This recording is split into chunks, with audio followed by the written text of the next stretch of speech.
Assalamualaikum warahmatullahi wabarakatuh.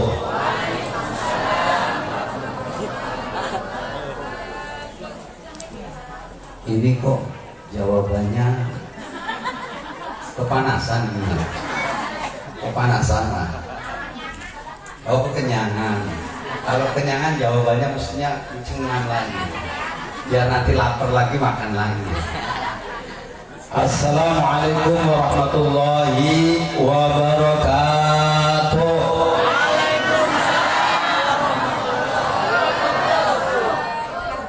Bismillahirrahmanirrahim. Alhamdulillahilladzi khalaqal mauta wal hayata liyabluwakum ayyukum ahsanu amala. Ashhadu an la ilaha illallah wahdahu la syarika lah wa ashhadu anna Muhammadan abduhu wa rasuluhu la nabiyya ba'dah. Allahumma shalli ala sayyidina Muhammadin al-fatihi lima ughliqa wal khatimi lima sabaq nasiril haqqi bil haqq wal hadi ila siratikal mustaqim wa ala alihi haqqa qadrihi wa miqdarihil azim. Segenap para alimul ulama, para habaib, para asatid, para hujjaj, para ajengan, tuan-tuan guru yang tidak saya sebutkan namanya satu persatu tanpa sedikit pun mengurangi rasa hormat dan cinta saya, wabil khusus kepada keluarga besar dari almarhum al-maghfurlah min auliyaillah Syekh Tamimi, yang pada siang hari ini kita bersama berkumpul untuk mengadakan acara haul yang pertama dari wafatnya beliau. Ibu bapak hadirin hadirat rahimakumullah, biar tidak terlalu panjang kalam, kita masuk kepada persoalan dari haul. Rasulullah Shallallahu Alaihi Wasallam berpesan kepada kita umatnya, udkuru mahasina amwatakum, sebutkanlah oleh kalian, ceritakanlah oleh kalian kebaikan-kebaikan orang yang telah meninggal dunia. Andai pun ada orang yang meninggal dunia banyak kejelekannya, tapi kejelekannya nggak boleh diceritakan.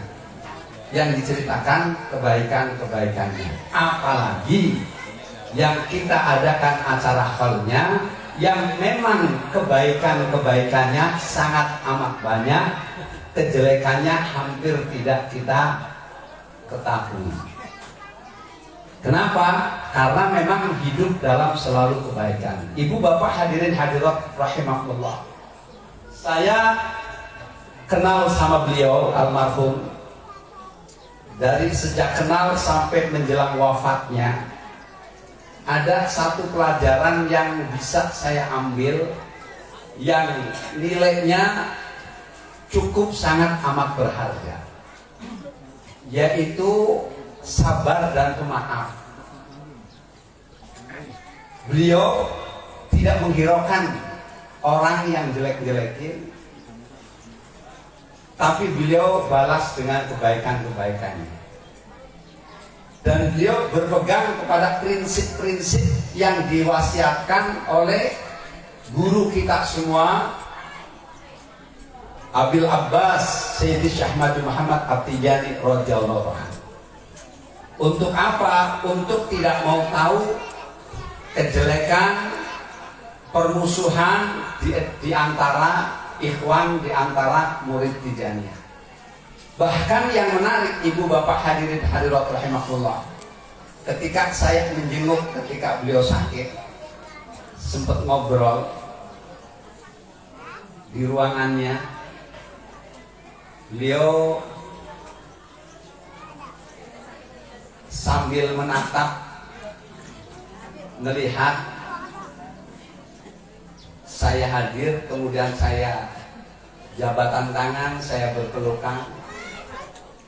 Beliau mengatakan terima kasih saya antum hadir, antum bisa ketemu sama anak. Kemudian saya sampaikan, ya Syekh, bersabar dengan ujian musibah yang Allah sedang kasih. Kenapa? Karena Allah lagi cinta. Kalau Allah sedang mencintai seorang hambanya, kadang-kadang bukan diberi nikmat di dunia, tapi dibuat orang itu menderita di dunia. Tapi itu cintanya Allah. Loh, kenapa? Justru karena Allah ingin memberikan cinta yang lebih besar, maka bukan dikasih nikmat, tapi di mata awam dikasih laknat, di mata awam. Tapi di mata basirah dari orang yang terkait sendiri, dia tidak merasakan bahwa itu adalah musibah, bencana, kesedihan, tapi sebuah kebahagiaan. Sebagaimana ibu bapak hadirin hadirat rahimakumullah, ketika Sayyidina Ali karramallahu wajhah, beliau sakit, sudah 2 hari tidak hadir di majelisnya Rasulullah, tidak hadir di sholat jamaah bersama Rasulullah. Kenapa? Karena sakit yang sangat parah menurut perhitungan manusia. Kalau sudah jamaah haji juga nggak bisa, berarti sudah payah. Ketika Sayyidina Abu Bakar jenguk, Sayyidah Umar, Sayyidah Utsman jenguk, duduk di sampingnya. Ini sudah menjadi kebiasaan para sahabat mengikuti Rasulullah.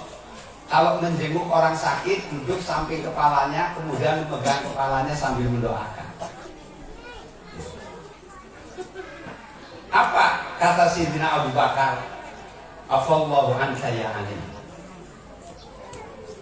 Ketika Sayyidina Abu Bakar mendoakan semoga Allah memberikan afiat kepada engkau ya Ali, Sayyidina Ali langsung bangun mengatakan, apakah kau anggap Allah enggak beri afiat sama aku? Ini afiat, afiatnya Allah untukku, bentuknya saya harus istirahat. Apa kata Sayyidina Ali? Jangan kau doakan aku supaya afiatnya Allah cabut, sebab aku tidak menderita, aku tidak sedih. Dengan sakit yang aku derita ini malah aku bersyukur. Jangan-jangan disinilah cintanya Allah yang murni.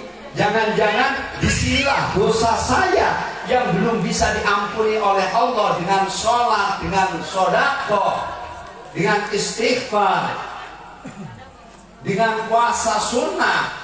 Tapi Allah angkat dosa saya, ampuni dosa saya dengan musibah ini, dengan sakit ini.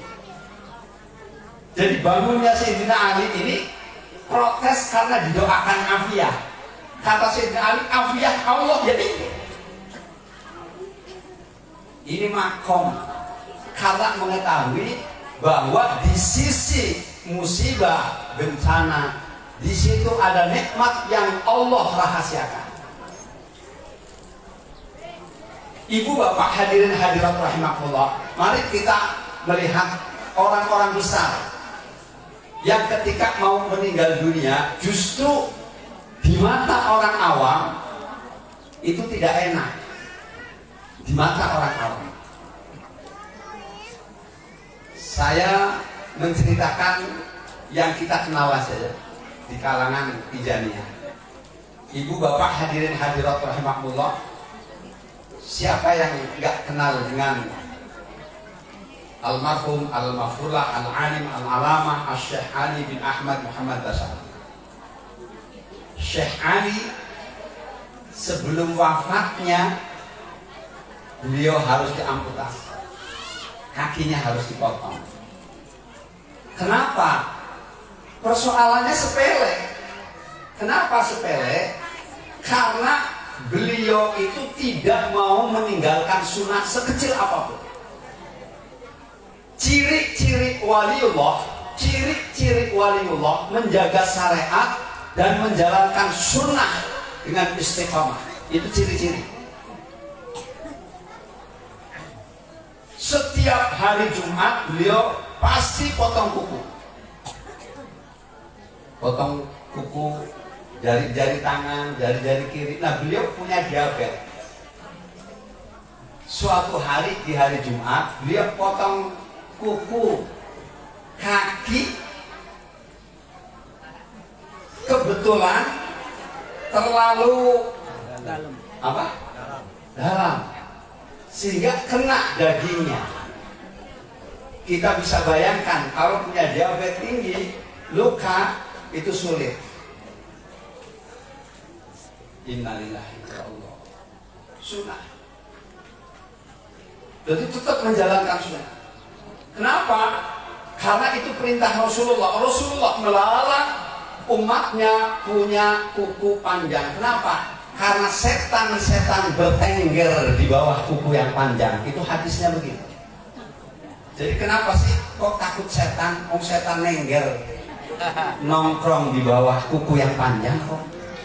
Makanya kalau yang kukunya panjang itu di bawahnya ada setannya.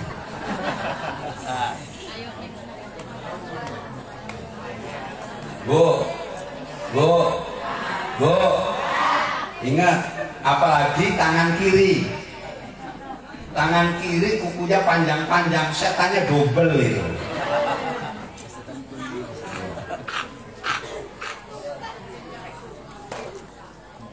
Jadi sunnah Allah kasih pahala setiap saat, tapi modal kita kecil. Cuma motong kuku kita setiap hari, Allah kasih panjang.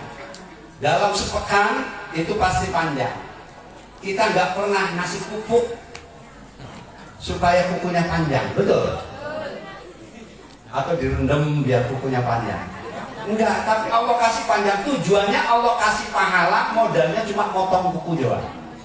Pahala setiap pekan, setiap hari Jumat. Ini sunnah. Nah, Syekh Ali ini sunnah, nggak mau ditinggalkan. Sampai akhirnya harus masuk rumah sakit. Ketika di rumah sakit sudah dirawat sepekan, dokter mengatakan ini harus amputasi, harus dipotong. Ini dipotongnya segini, semata kaki. Udah disetujui sama keluarganya. Begitu besoknya mau dilakukan amputasi, dicek lagi harus selutut karena sudah merambah. Kalau nggak selutut, maka akan terjadi merambah ke atas. Izin, anak cuma satu, Syekh Muhammad.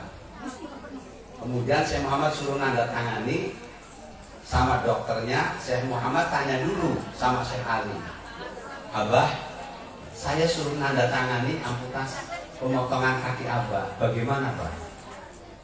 Tanda tangan aja. Kalau menurut dokter harus dipotong, kenapa? Abah nanti sakit, Abah nanti nggak punya kaki. Apa kata Syekh Ali? Sakit itu nikmat Muhammad. Karena di dalam sakit ada derajat yang Allah berikan. Di dalam sakit ada dosa yang Allah hapuskan. Abah ridho. Tapi sakit enggak akan ada yang sakit ketika kita nyandar kepada Allah.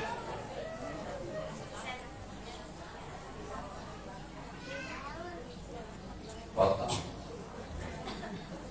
Itu ketika kakinya dipotong, itu memakamkan kakinya saja, ngubur kaki, itu jumlahnya ribuan orang. Kakinya doang, orangnya masih hidup. Ala kulli hal, di malam Jumat jam 12 tengah malam beliau wafat. Saya nggak ceritakan peristiwa detik-detik meninggalnya meninggalnya Syekh Ali-nya, tapi hanya akhirnya. Jadi ketika beliau itu mau menghembuskan nafas terakhir, terucap dengan jelas, asyhadu an la ilaha illallah wa asyhadu anna muhammadar rasulullah, kemudian meninggal dunia. Ketika itu ada guru beliau, seorang habaib yang alim, yang waliullah, ngasih tahu sama keluarga yang ada di situ, itu syahadatnya Syekh Ali mengucapkan langsung yang menalkin, yang menuntun Rasulullah, disaksikan sama Sayyidi Syekh Ahmad Muhammad At-Tijani radhiyallahu.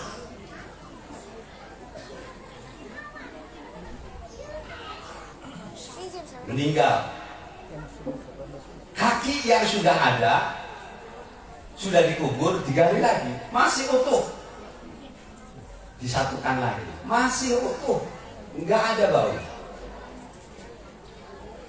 Apa yang disampaikan oleh Sayyidi Syekh Ahmad Muhammad At-Tijani radhiyallahu anhu wa ardhahu wa an Nabi, mengatakan bahwa seluruh muridku ketika akan meninggal dunia nazar, maka Rasulullah akan hadir untuk mendampingi dan aku akan menjadi saksinya. Itu betul ada. Termasuk almarhum al-maghfurlah Syekh Amini, ketika wafatnya menjelang ajal selesai, ruh dicabut oleh Allah, ketika itu Rasulullah ikut hadir, bahkan Sayyidi Syekh Ahmad Muhammad At-Tijani ikut hadir. Disitulah ruh dicabut, tidak merasakan apapun, hanya tersenyum. Syekh Ali menjelang akhir hayatnya harus kehilangan kaki. Tapi ketika ditanya sakit sedih enggak, kenapa? Tawakalnya tinggi. Kenapa tawakalnya tinggi? Karena yakin terhadap janji yang Sayyidi Syekh sampaikan, yang Sayyidi Syekh terima langsung dari Rasulullah, bahwa semua muridnya la yamutu illa biwali, tidak akan mati kecuali sudah diangkat derajatnya menjadi waliullah. Paling lambatnya Ikhwan Tijaniyah, murid-muridnya Syekh Ahmad Tijani, jadi wali paling lambat begitu mau meninggal jadi wali. Paling lambat. Dan yang menarik Ibu, tidak ada dalam satu thariqah pun yang memberitahu bahwa ketika meninggal dunia akan didampingi, ditemenin oleh Rasulullah, oleh mursyid thariqahnya, kecuali di Tijaniyah. Bahkan ketika di alam barzah, Munkar wa Nakir datang, Munkar Nakir tidak menanya. Ketika almarhum al-maghfurlah Syekh Amini kita tinggalkan setelah dikubur, kita pergi, Munkar Nakir datang, betul. Apakah Munkar Nakir bertanya man robbuka dan seterusnya? Tidak. Kenapa? Karena Munkar Nakir begitu datang, di sampingnya ada Rasulullah Shallallahu Alaihi Wasallam menemani, sehingga Munkar Nakir malu, akhirnya langsung permisi, Assalamualaikum ya Rasulullah, pergi, tidak ditanya yang dikubur. Itulah yang dijanjikan oleh Syekh Ahmad Tijani, bahwa murid-muridku tidak akan mengalami pertanyaan Munkar Nakir dalam barzah.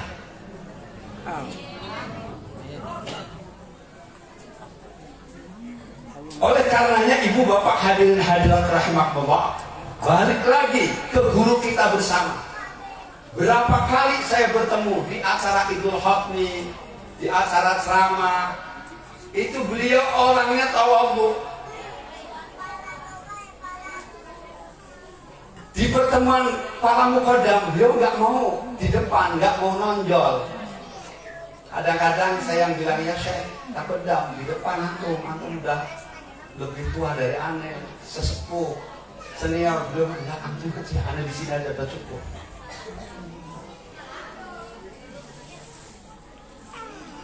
Jadi ketika sakitnya saya tengok, saya jenguk, saya doakan, justru mohon maaf Ibu Bapak hadirin hadirat rahmatullah, yang saya kaget itu ketika beliau itu langsung mengatakan, ya Syekh Misbah, ternyata antum min auliyaillah minal awal.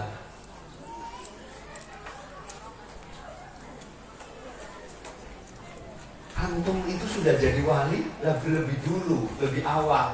Maksudnya kewaliannya dari Syekh Tamimi yang ngomong, itu kok duluan ente daripada saya. Saya jawab, kulluhum min auliyaillah. Janjinya Syekh Ahmad Tijani, pokoknya semua muridnya Syekh Ahmad Tijani jadi wali Allah. Terlambat, lebih dulu, nggak ada apa-apanya. Intinya jadi wali sudah cukup. Karena jaminan aman dari siksa Allah, dari azab Allah, dari murka Allah. Disebut waliullah, kekasih Allah. Mana mungkin Allah akan menyengsarakan kekasihnya? Mana mungkin Allah akan menyiksa kekasihnya? Yang ada Allah pasti menspesialkan, mengangkat, menyenangkan, membahagiakan wali-wali Allah Subhanahu wa ta'ala.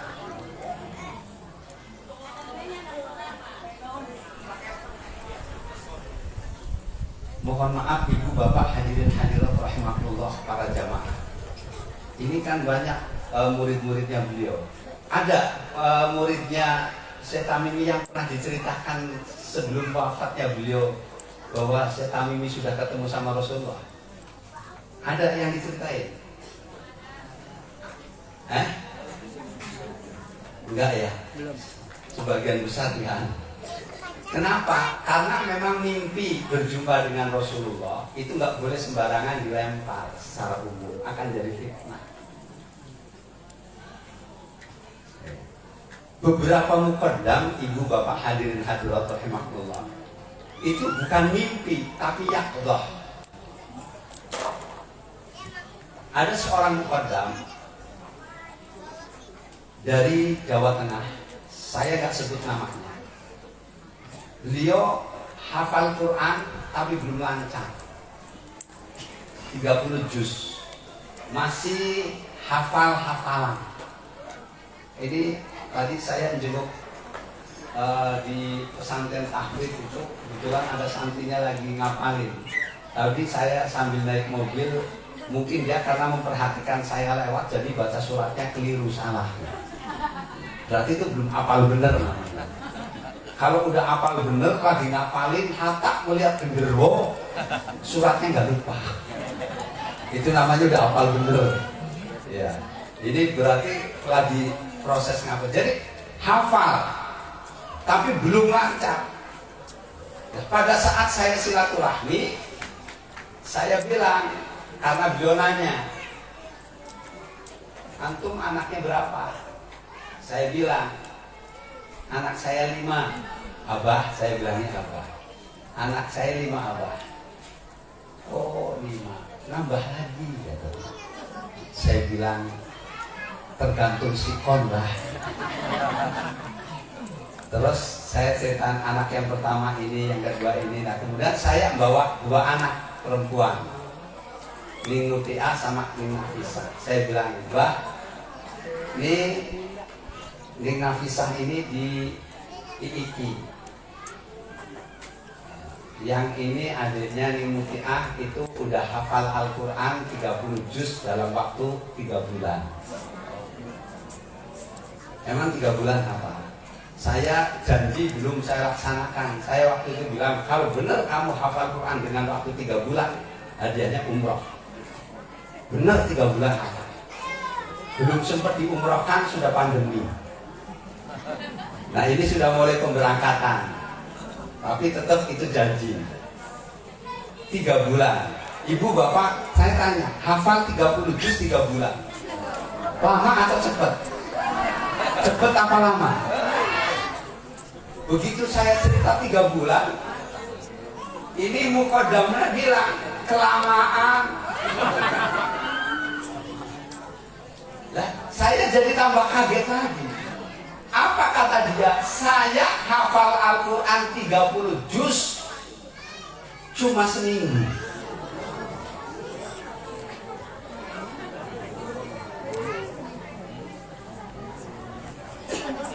Pertanyaan, masuk akal apa enggak? Masuk akal apa enggak? Enggak, susah. susah ketemu akal, betul. Begitu saya lagi bengong, dia bilang, loh kenapa kau bengong? Ragu? Nggak usah ragu, karena saya waktu belum hafal 30 juz, hafalnya belum lancar, ketemu langsung sama Rasulullah, ya Allah. Kemudian Rasulullah yang membacakan Al-Quran di depan saya. Setelah itu saya hafal 30 juz lancar. Berarti yang ngajarin siapa? Karena yang ngajarin Rasulullah. Makanya tidak ada satupun sahabat yang nggak hafal Quran. Dulu nggak ada kitab hadis, Rasulullahnya masih ada. Betul. Yang hafal Quran, setiap sahabat hafal Quran. Kenapa? Karena dari lidahnya Rasulullah, dari lisannya Rasulullah, sahabat dengar langsung ketangkap, langsung hafal.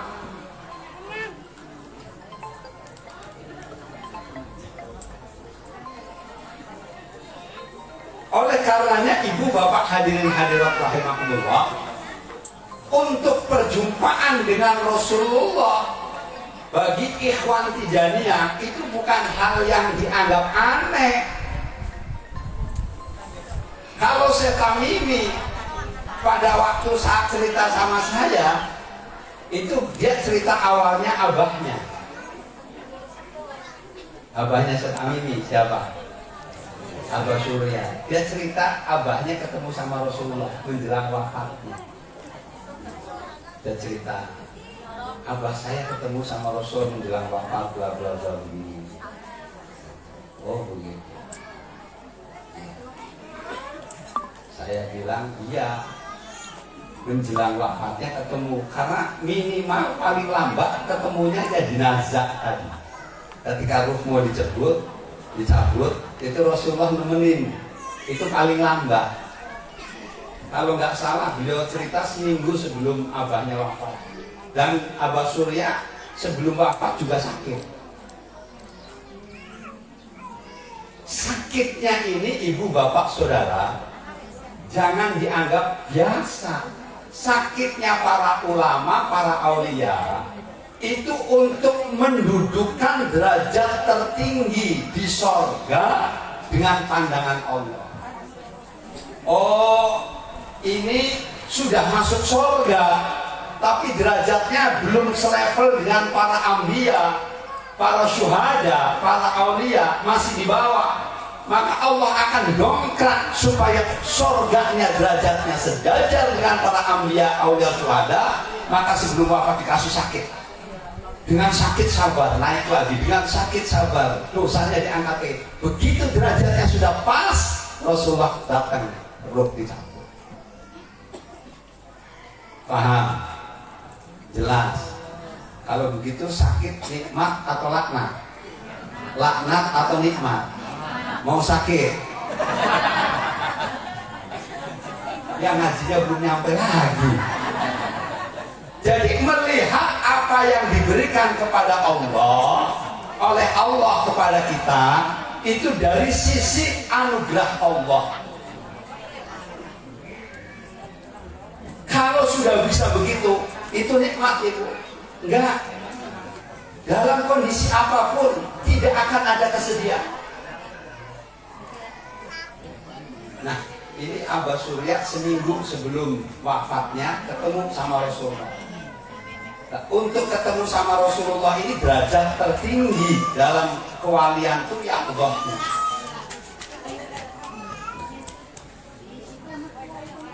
Jadi ibu bapak hadirin hadirat rahimakumullah, kalau kita ziarah silaturahmi kepada orang yang masih hidup, misalkan saya silaturahmi sama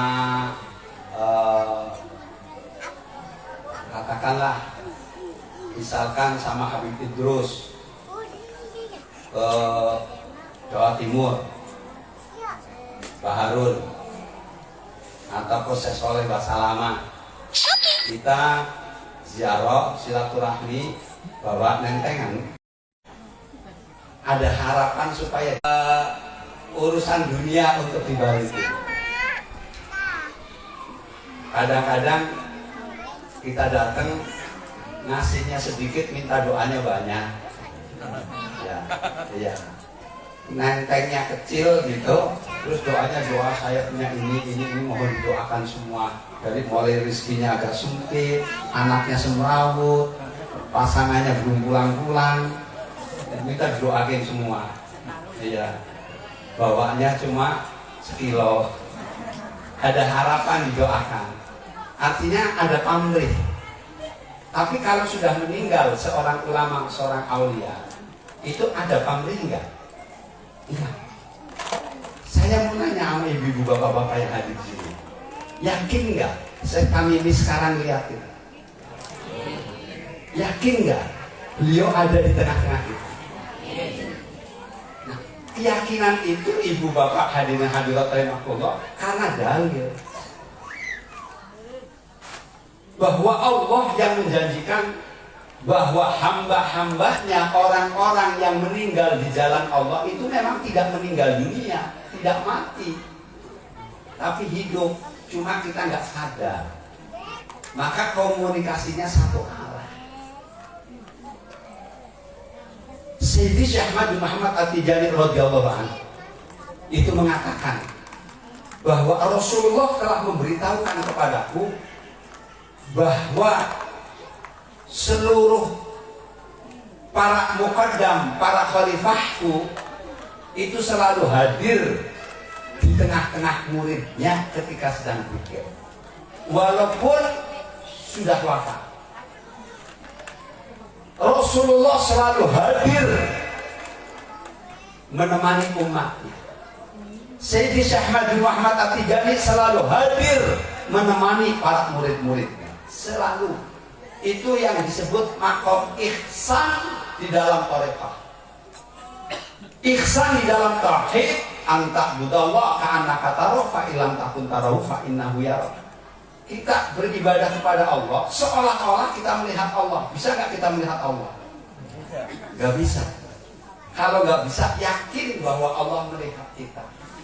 Yakin dimanapun Allah melihat kita, Allah perhatiin kita. Kalau kita punya keyakinan begitu, pernah nggak kita resah?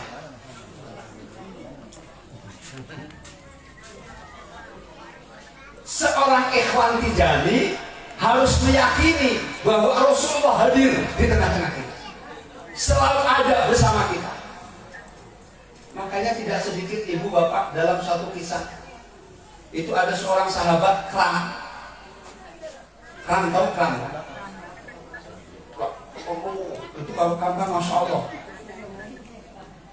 dia pukul itu kakinya sambil menyebut ya Rasulullah, hilang sakitnya karena dia yakin Rasulullah ada di sampingnya, minta tolong ya Rasulullah, kami semua. Ibu kalau punya keyakinan seperti itu, bapak-bapak punya keyakinan seperti itu hidupnya itu tidak akan merasa gersang. Saya mau ngasih contoh ya. Di kemarin kan lagi rame pulang macet. Kenapa? 2-3 tahun udah kagak boleh pulang kampung. Udah begitu, waduh, dijanjikan lancar, tol lancar, macet 1 kilo, tol gratis. Kan begitu ngomongnya kan? Beritanya begitu kan? Bener gak? Itu saya pulang malam Sabtu. Kenapa malam Sabtu? Jumatnya helala, habis helala pengajian, habis helala sholat maghrib, kemudian makan bareng, sholat taraweh, kemudian habis sholat taraweh rapi-rapi jam 11 pulang. Jadi malam Sabtu itu keluar macet. Anak-anak bilang, Bi, kayaknya macet total ini. Istri saya bilang, iya ini kelihatan baru keluar udah macet. Saya bilang, yakin nggak Rasulullah dampingin kita di perjalanan? Yakin. Saya bisa mati dari dampingin sama kita. Yakin nggak? Yakin. Ya sudah. Madad ya Sayyidi Ahmad mati jadi. Madad. minta tolong aja Syekh Ahmad Tijani. Biar mobil jalan, yang ngurusin Syekh Ahmad Tijani. Begitu masuk tol, mau masuk Cawang itu, begitu masuk ke itu, wah udah mampet. Kebetulan saya ngambilnya kiri, sebelah kiri di belakang saya ada mobil TNI bintang 1.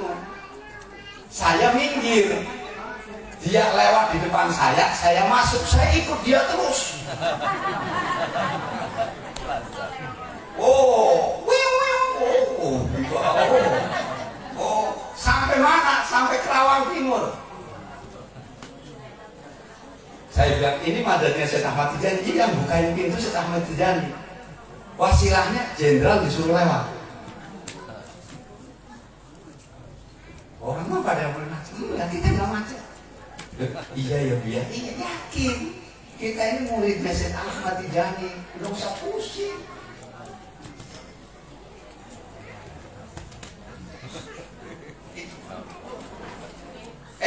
Pulangnya Pak, macet ini, macet itu. Pada itu saya pulangnya macet tapi 6 jam nyampe. Karena biasanya saya 4 jam. Ini lebih lambat 2 jam. Kenapa?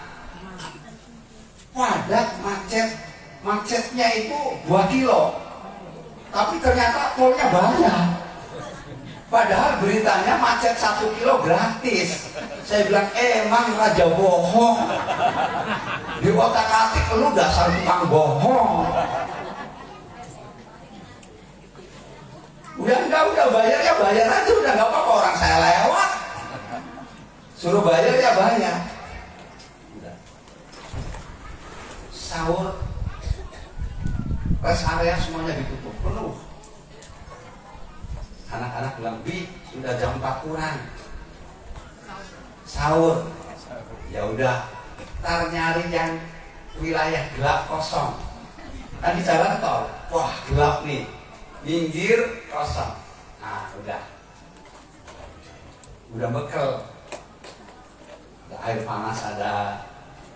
Ya. Sahurnya enggak usah keluar dari mobil, di mobil aja. Begitu kita lagi sahur, di belakang kita ada yang berhenti lagi, di depan ada yang berhenti lagi. Ternyata orang mau cari temen berhenti buat sahur pada kagak berani. Nah saya mulai dulu. Akhirnya lihat belakang banyak turun-turun pada sahur. Ternyata habis sahur jalan lagi 6 jam. Jadi saya bilang macet 2 jam karena biasanya 2 jam. Begitu pulangnya dari arah sana ke sini, padatnya. Lagi-lagi madat. Jadi anak-anak bilang, Bi, padat ini, nggak macet kalau padat banget. Udah nggak apa-apa, ambil kiri aja. Ada polisi, ini masih lebaran, polisi nggak boleh nangkep aturannya. Kan kita tahu aturan. Iya. Ya udah ambil kiri. Yang lain kagak ada yang mau ambil kiri. Kagak ada yang berani, bener. Saya bismillah aja, pokoknya soal pakai aja. Waktu berangkatnya, saya bilang, ayo 1 jus, gantian 1 jus. Saya sambil nyetir dengerin 1 jus. Begitu 1 jusnya udah berhenti, ada tidur kan gitu. Dan saya soal-soal, nah pulangnya. Itu begitu masuk ke layang, ke langit. Ya, itu padat. Tapi saya lihat sebelah kiri kosong. Di situ awas. Diawasi sama sisi TV. Istri saya, B, hati-hati diawasin CCTV. Saya lihat ada CCTV-nya. Saya bilang, itu CCTV-nya mati. Bohong. Cuma nakut-nakutin doang, ambil kiri. Itu di tol layang tuh, ambil kiri kagak ada yang berani ambil kiri. Udah ambil kiri terus. Cepet. Saya begitu pulang sampai Ciputat cepet, padahal macet padat. Sampai Brebes juga cepet, padahal macet padat. Ditanya, kok bisa cepet? Saya jawabnya apa? Madadnya Syekh Ahmad Tijani. Seorang muridnya Syekh Ahmad Tijani tidak akan menunjukkan dirinya, tapi mengandalkannya kepada guru. Begitu, kok cepet banget sampai ke Jakartanya. Padahal macet, iya, lewat kiri terus, CCTV-nya mati, saya lihat. Iya, jadi cuma nakut-nakutin. Emang kita juga ditakut-takutin, tapi kita udah kagak takut karena tahu itu CCTV kagak fungsi, cuma tulisannya doang. Gitu. Yang di Indonesia kan banyak bohongnya, bener nggak? Ente orang Indonesia bukan sih? Kalau sadar kita orang Indonesia tahu bohongnya gede, maksa-maksain diri, kagak punya duit mau pindah ibu kota. Ibu kota Jakarta udah enak kok. Nah, ibu bapak hadirin hadirat rahmatullah, ini bicara tentang madad. Jadi keyakinan dikembalikan dengan kontrol minimal. Syekh Tamimi ini dilihat oleh Rasulullah setiap hari minimal 2 kali dilihat. Lah kenapa? Karena ketika kita wadifah, Rasulullah hadir, Sayyidina hadir, 4 sahabat hadir. Beliau melihat kita. Persoalan kita belum bisa melihat karena makom mata kita sama hati kita yang belum bersih, belum clear. Tapi sudah cukup kalau Rasulullah mengenal kita, sudah cukup kalau Sayyidina kenal sama kita, itu sudah cukup. Cukup kalau Rasulullah melihat kita. Cukup sebagai fadilah, sebagai karunia, sebagai nikmat. Kalau setiap hari kita dilihat oleh Rasulullah, setiap hari kita dilihat oleh Syekh Ahmad Tijani, walaupun mata kita belum mampu untuk melihatnya. Kenapa? Karena pada hari kiamat, ibu bapak, semua orang kenal Rasulullah. Rasulullah duduk di singgasana, kenalin semua. Tapi Rasulullah kan gak kenal. Tapi ketika Rasulullah sudah kenal, hambaku, sini, kau kan ketemu terus, aku lihat terus setiap hari Jumat, setiap pagi sini, masuk dengan naunganku, kita dipanggil. Itulah kelebihannya setiap saat kita dilihat oleh Rasulullah Sallallahu Alaihi Wasallam. Oleh karenanya, ibu bapak hadirin hadirat rahimakumullah, ini sengaja saya sampaikan, beliau itu ketika menjelang akhirnya, saya masih ingat, itu saya sudah agak tua, agak sepuh. Kalau saya meninggal dunia, gimana ya? Gimana apanya, bah? Ya, pesantrennya ada anak-anak, pasti Allah tidak akan rela pesantrennya gulung tikar, zawiyahnya hilang. Nanti Allah yang akan menumbuhkan, Rasulullah yang akan menghantarkan, Sayyidina Syekh Ahmad bin At-Tijani yang akan membimbing. Jadi ketakutan ketika akan meninggal dunia dengan kelanjutan dakwah, itu berarti di dalam dirinya penuh dengan ibadah. Oleh karenanya sebagai kewajiban kita murid-muridnya, murid yang baik, anak yang baik, meneruskan cita-cita orang tuanya yang belum tercapai ketika meninggal dunia. Murid yang baik melanjutkan cita-cita gurunya yang belum terrealisasi.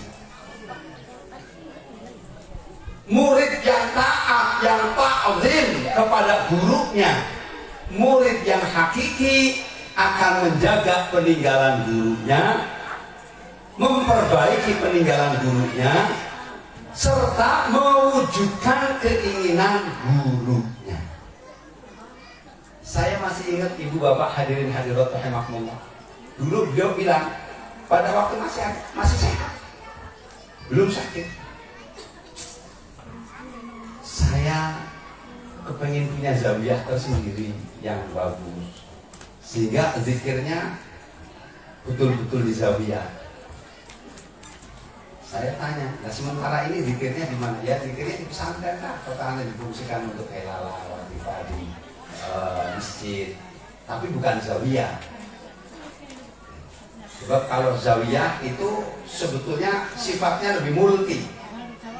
Masjid dengan zawiyah sebetulnya lebih unggul zawiyah, lebih mulia zawiyah. Dari mana kita tahu? Yang pertama, ada aturan bahwa zawiyah tidak boleh untuk main anak-anak. Anak-anak yang belum waktunya untuk kewajiban ibadah masuk di zawiyah. Tapi di masjid, anak-anak yang latihan sholat itu masih bisa masuk. Yang kedua, di masjid Rasulullah tidak setiap saat hadir. Tapi di zawiyah Rasulullah setiap saat hadir.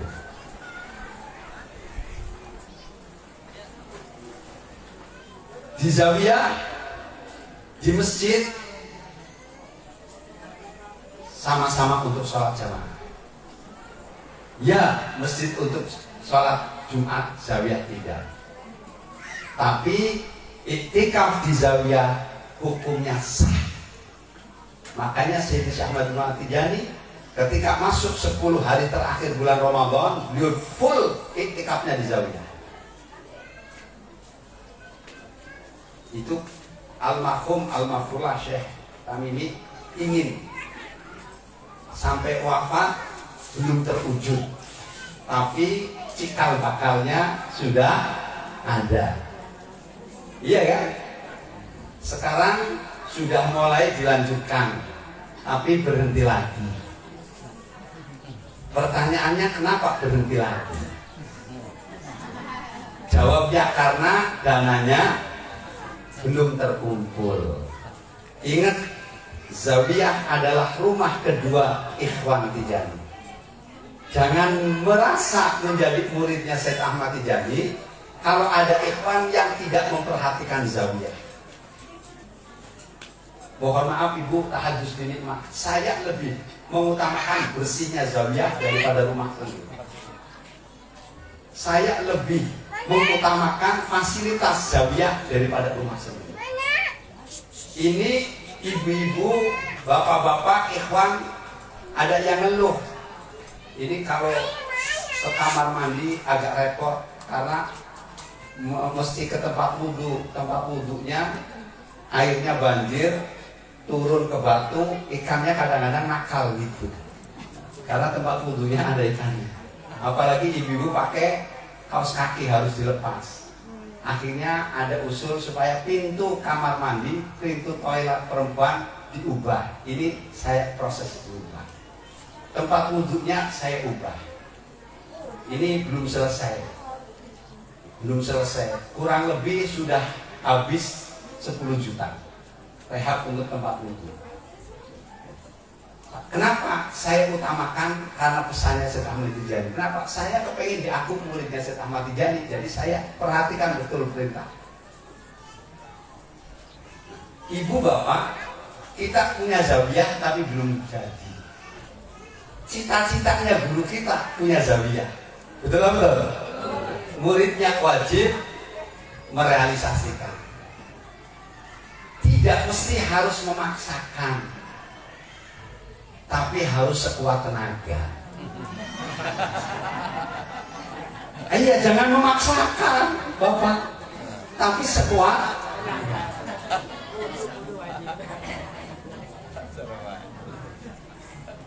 Ayo kita rame-rame. Tadi saya dibisikin, saya keramik mah sudah ada kan dari sono, tapi belum sempat dipasang.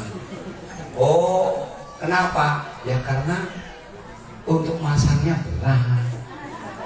Ya sudah, kalau begitu kita patungan aja. Yang pertama menyenangkan Rasulullah, menyenangkan Syekh Ahmad Tijani. Juga yang kedua kita menyenangkan guru kita supaya zawiyahnya cepat jadi. Bu, bawa duit Bu. Kalau yang nggak bawa duit bisikin sama tetangganya samping. Bawa duit enggak? Bawa. Saya minjem 10.000 ya. Ntar balikin. Ya. Bapak-bapak bawa duit. Kalau yang nggak bawa duit bisikin juga. Ayo kita kumpulkan seadanya, seikhlasnya.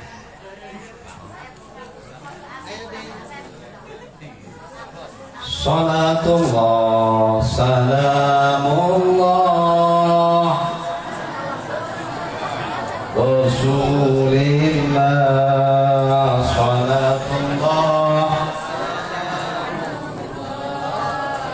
ala yasin habibillah salatullah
tetap jalan terus yang mintain sumbangan, mudah-mudahan yang memberikan bantuan sholat berjariah ini Allah lipat gandakan pahalanya, Allah mudahkan rezekinya, anaknya Allah jadikan menjadi anak yang soleh soleha, keluarganya Allah jadikan keluarga yang sakinah mawaddah warahmah.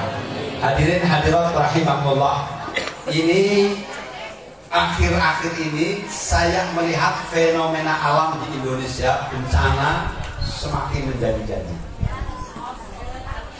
musibah bencana semakin menjadi-jadi. Oleh karenanya kita yuk tetap berpegang kepada kepribadian guru kita Sayyidi Syekh Ahmad bin Muhammad At-Tijani radhiyallahu anhu.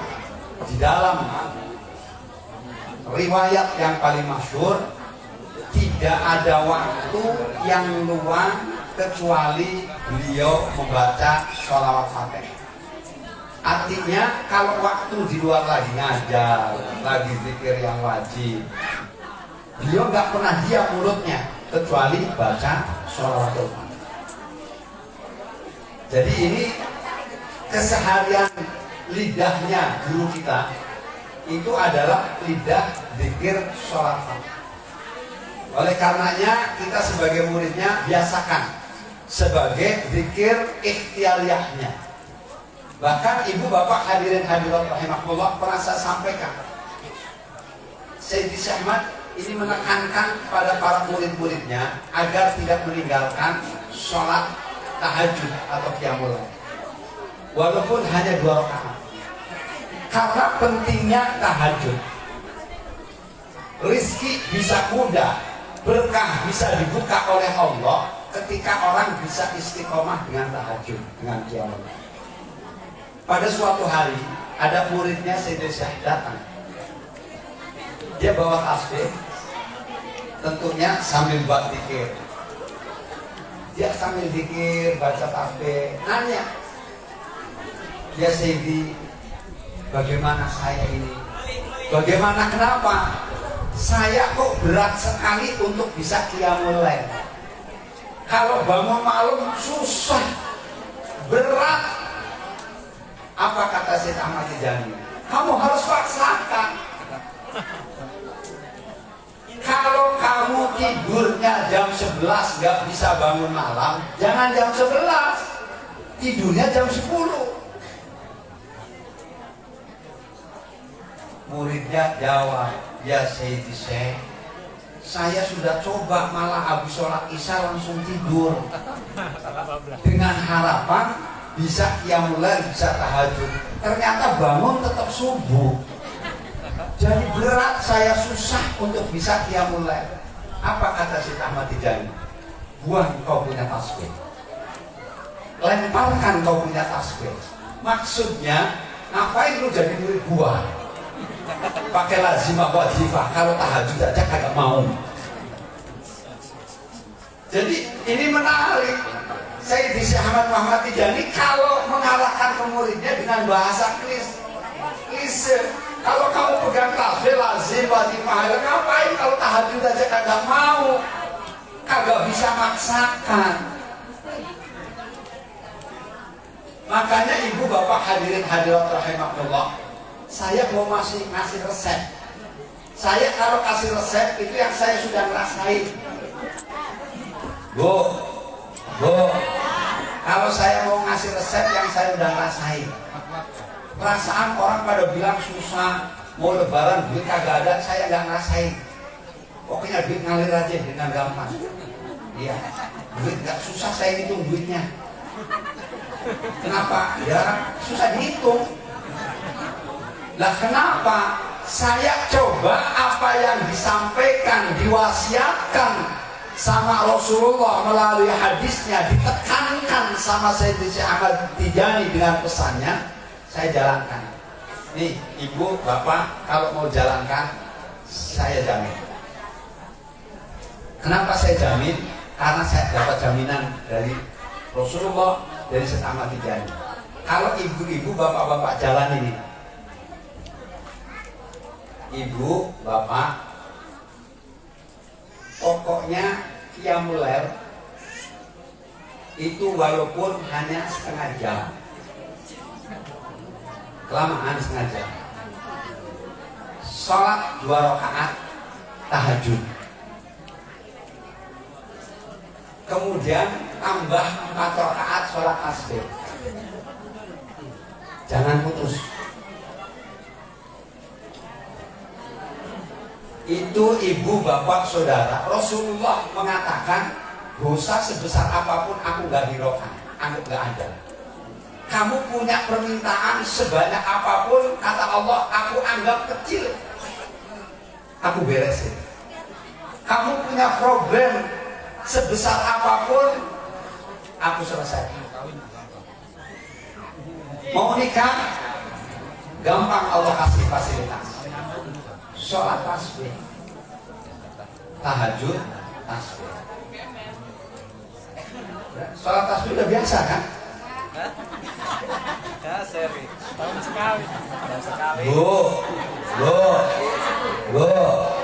itu sholat tasbih karena pentingnya. Rasulullah nyuruh tiap malam. Kalau nggak bisa setiap malam Jumat.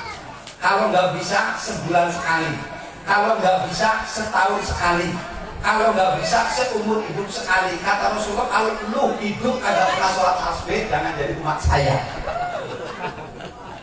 Karena pentingnya tasbih, fadilahnya masya Allah, semuanya akan terkumpul. Sholat tasbih itu 4 rakaat, boleh 2 salam, boleh sekaligus 4. Jadi di dalam kitab Fathul Mu'in 2 keterangannya masuk. Habis Fatihah surat, ya kan? Habis surat baca tasbih, subhanallah, alhamdulillah, wa la ilaha illallah, wallahu akbar. Berapa kali? 15 kali. Selain itu bacanya 10 kali. Totalnya tasbih 300 kali. Ya. Berapa lama? Kalau baru 1,5 jam. Kalau baru. Kalau sudah tiap malam 20 menit. Kalau sudah setiap malam nggak putus 2 bulan, 15 menit kelar. Loh kok semakin cepat? Karena lafadznya semakin cepat dia nggak bergeser. Sama ngapalin Quran, kalau baru pertama 9 jam. Iya kan? Nanti program selanjutnya 6 atau 5 jam. Kalau udah program 5 jam, yang nyimak ya harus yang itu gitu doang. Kata orang ini makhrajnya kemana, ini madnya kemana, semuanya udah beres karena melalui tahapan. Jadi kalau biasanya baru awal setengah jam. Subhanallah, alhamdulillah, wa la ilaha illallah, wallahu akbar. Subhanallah, alhamdulillah, wa la ilaha illallah. Kalau udah mulai subhanallah, alhamdulillah, wa la ilaha illallah.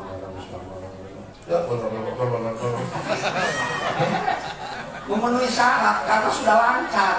Itu kalau ibu sudah 3 bulan nggak berhenti sholat tasbih, itu 4 jam udah kelar. Nggak lama.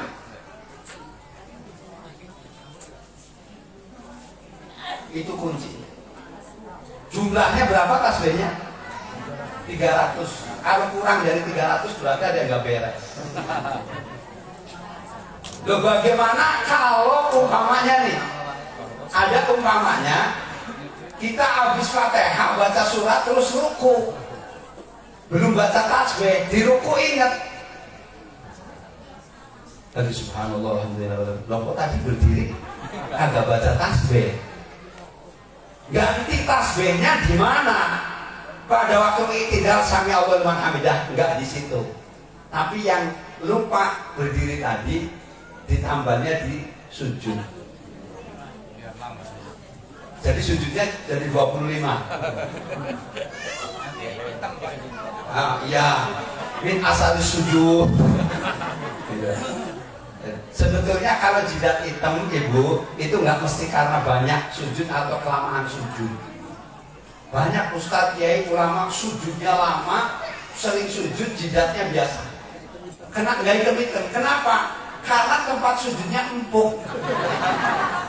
Tapi kalau tempat sujudnya batu, sujudnya di batu, sujudnya di ubin yang ini, ya itu seperti hitam. Jadi standarnya nggak hitam itu mesti kebanyakan sujud, dijedot-jedotin juga bisa hitam. Jadi asal sujud itu maknanya dia itu punya penjagaan terhadap sholat dalam dirinya. Ya betul, kebanyakan sujud hitam, betul. Kalau tempat sujudnya normal. Jadi kalau ibu sholatnya di Zawiyah Agung, insya Allah seharian sujud gak hitam. Karena karpetnya tebal, ditambah AC-nya kenceng. Ya jangan-jangan sujud sambil tidur.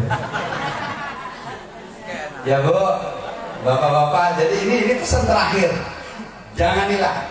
Para ustaz, para kiai, mohon maaf, saya santrinya itu setiap malam saya wajibkan habis tasbih, habis tahajud itu baca wahab dia wahab ilman wa hikmatan warzuqni ya razaq rizqan min hasilil kasib 100. Kemudian habis sholat tasbih baca sholat fatihahnya 100. Itu wajib. Begitu dia nggak tahajud, besoknya kena hukuman. Sholat duha 12 rakaat dijemur. Habis sholat duha 12 rakaat, baca sholat fatih 100, itu masih dijemur. Besoknya tahajud kelewatan lagi kesiangannya, ditambah bersihin WC.